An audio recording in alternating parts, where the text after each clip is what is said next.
We're going to put a little more seed on this little food plot. I don't know, some of it germinated and some of it didn't come back up. I don't know what the score is there, whether it got ate off or what. We'll put a little seed on it, overseed it, and hope for the best.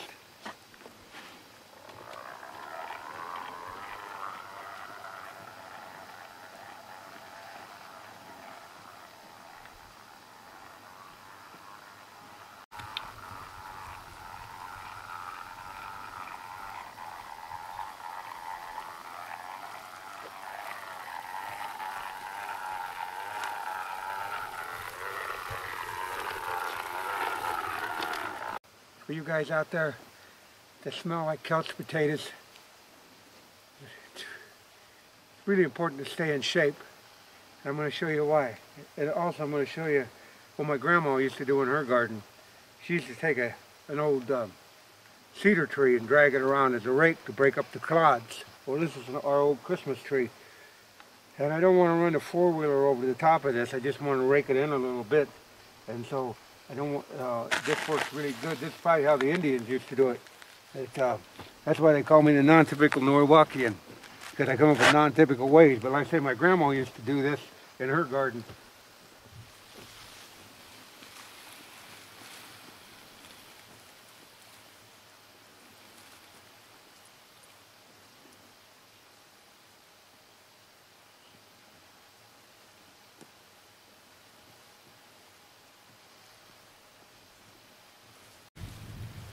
We're making this Whitetail Institute clover, and like I said, it's just a light raking here, and that's what it's getting.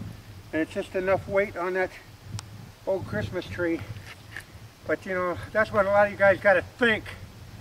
You got to think outside the box. You can't just stay in your little world of going to the big box store or something. Be an innovator. Don't be a follower. Be a leader.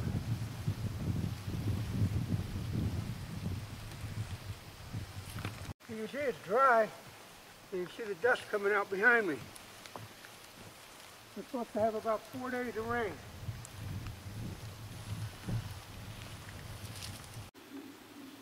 Well, we got it harled in the Mealey way.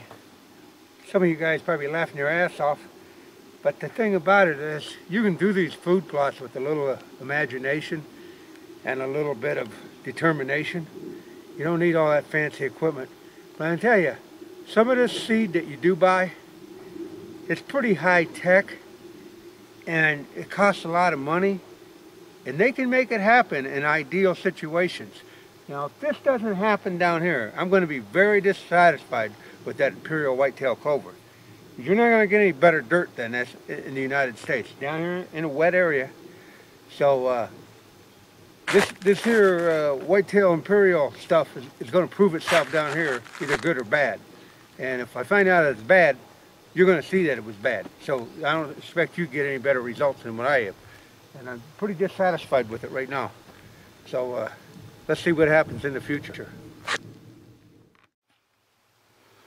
Well, the last time you see me on this field was back in the 1st of April, and it was dry. And I was dragging that old Christmas tree around, like I told you my grandmother did. Well, I got the seed on, and now you can see the Whitetail Institute clover really come on. But I got to get this sprayed too, because I got some sleigh, and I've got to get down here and get this sprayed, because it's got a lot of broadleaf in it. Not much grass, but it's got a lot of broadleaf in it, but it's got a lot of clover in it too, and it really came on. And so it's time to get the sprayer out. If it quit raining, I'd like to have a couple dry days so I could get it put on here. I say that really greened up with that clover in here. So that's what you call a redneck pop cooler.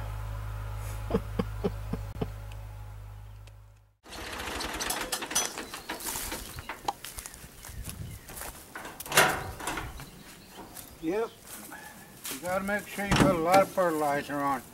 Takes about 375 pounds, they say, per acre of fertilizer. If you're going to grow sunflowers, corn, something like that. So it's not something cheap.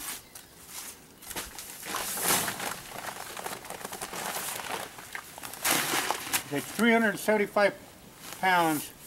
Basically, they recommend a triple 13, and that's $25 a bag. And my blade don't work. There it goes.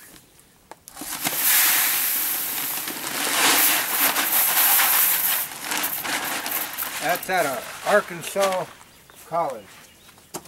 Agronomy.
This game.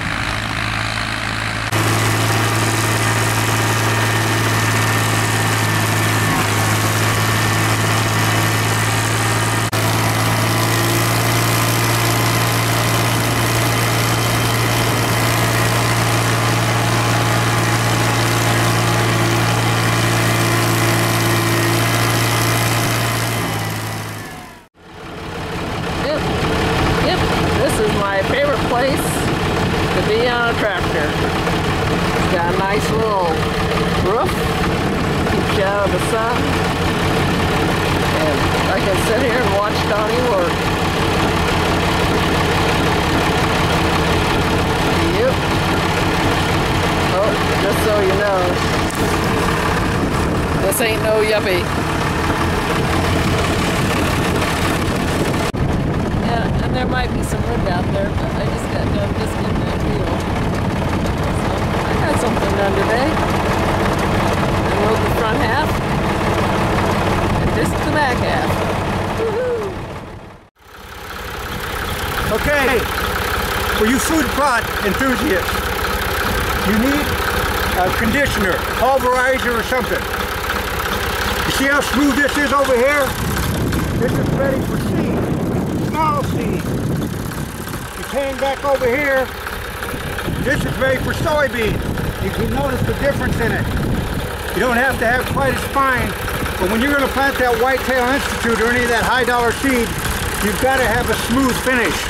It can't be a bunch of willy-nilly dirt clods, and you're not going to get that on some fancy four-wheeler. It ain't going to happen. They don't have enough weight, they don't have enough horsepower, and you can't get enough ground speed. You gotta have tools if you're going to do it. Go to an auction, junk that four-wheel thing you're riding around on, trade that in. It's way overpriced. It doesn't have any hydraulics or anything to it. Get you a tractor, 3-point PTO, and forget about your little toy that you ride around and zip around on, because that's not going to get it. So, okay, that's enough from the non-typical Norwalkian content. That's a finished product. We're going to seed that now. Now you can grow seed on that. You got to take the trees down. This morning we had 6 trees in there. They were throwing too much sun on there. Now you see most of that, 99% of that, is sun laden. You got to have sun to grow food. Food cost, nothing but money. $60 a bag.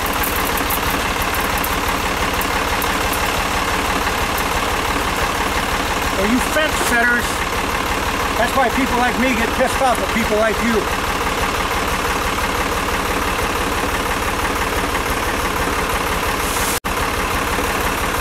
You put nothing into the outdoors, and all you want to take, because you're entitled to it.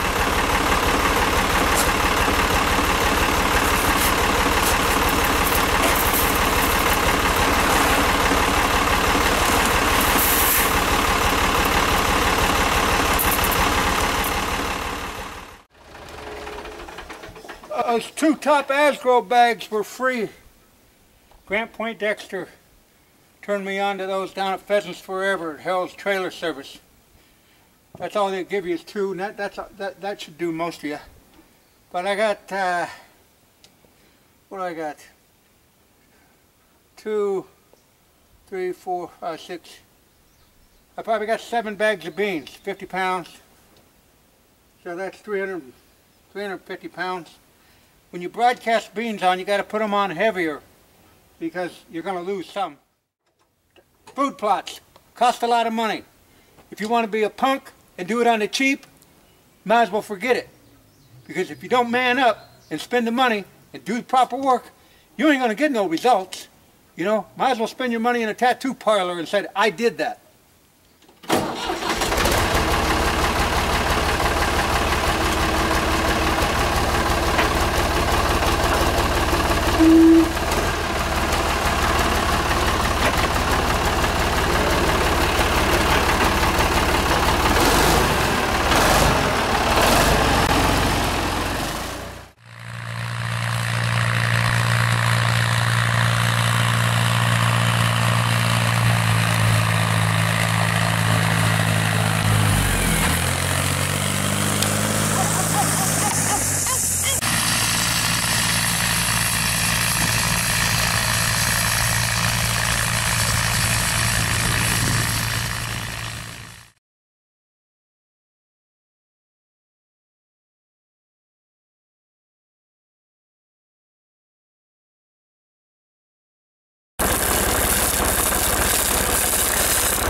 Critical step. You got to get this seat put down in the ground.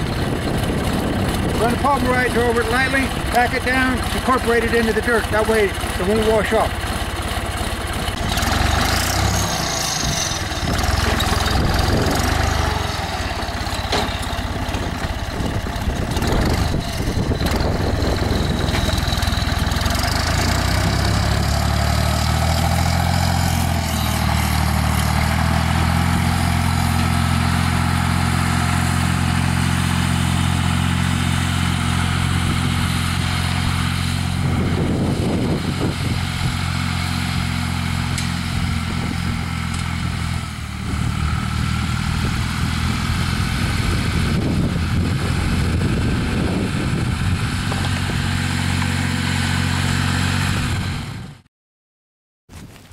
Well, a lot of beans have germinated. We've had a lot of rain up here on this field, and you can see there's quite a few beans. Now over here, in this direction right in here, was planted with that power plant, and it's up. But to be quite frank with you, I wouldn't call it a springtime annual, unless you live down south or somewhere, because it's got to be planted in 65-degree soil temperatures, and it took forever for the soil temperature to get anywhere close to that this year. And unfortunately, when we got that planted, we also had some heavy rains, and it's coming along, but boy, we had a lot of erosion. And you know, when you have 10 inches of rain in the last month, it really puts the hammer on any food plot. And that's just some of the things you gotta contend with. And that stuff was pretty expensive. Yeah, hopefully it'll get growing and take off a little better. This is another view of that power plant. Now, I'll be quite honest with you, I'm not liking what I'm seeing.